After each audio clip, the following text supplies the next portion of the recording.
नमस्कार दोस्तों, स्वागत है आप सबका हमारे यूट्यूब चैनल साहित्यिका में। शायद किसी ने सच ही कहा है कि कई बार हमारी चीज़ें मन के मुताबिक ना होने पर हम दूसरों को दोष देने लगते हैं, लेकिन हम यह भूल जाते हैं कि सब कुछ हमारे हाथ में ही होता है। तो चलिए आज बात करते हैं ऐसी ही एक कहानी के बारे में। एक बार एक आदमी रेगिस्तान से गुजरते वक्त बुदबुदा रहा था, कितनी बेकार जगह है ये, बिल्कुल भी हरियाली नहीं है और हो भी कैसे सकती है, यहाँ तो पानी का नामो निशान भी नहीं है। तपती रेत में वो जैसे जैसे आगे बढ़ रहा था, उसका गुस्सा भी बढ़ता जा रहा था। अंत में वो आसमान की तरफ देख झल्लाते हुए बोला, क्या भगवान आप यहाँ पानी क्यों नहीं देते? अगर यहाँ पानी होता तो कोई भी यहाँ पेड़ पौधे उगा सकता था और तब ये जगह भी कितनी खूबसूरत बन जाती। ऐसा बोलकर वह आसमान की तरफ ही देखता रहा, मानो वो भगवान के उत्तर की प्रतीक्षा कर रहा हो। तभी एक चमत्कार होता है। नज़र झुकाते ही उसे सामने एक कुआं नज़र आता है। वह उस इलाके में बरसों से आ जा रहा था, पर आज तक उसे वहाँ कोई कुआं नहीं दिखा था। वह आश्चर्य में पड़ गया और दौड़कर कुएं के पास गया। कुआं लबालब पानी से भरा था।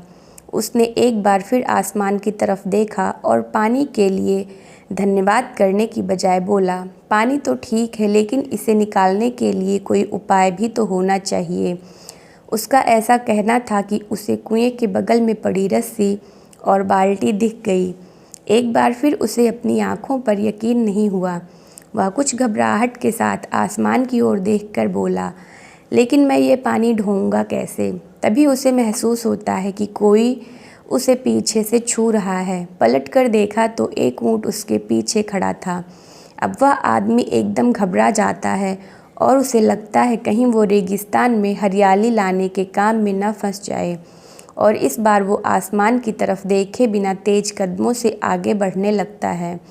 अभी उसने 2-4 कदम बढ़ाया ही था कि उड़ता हुआ पेपर का एक टुकड़ा उससे ऊपर चिपक जाता है।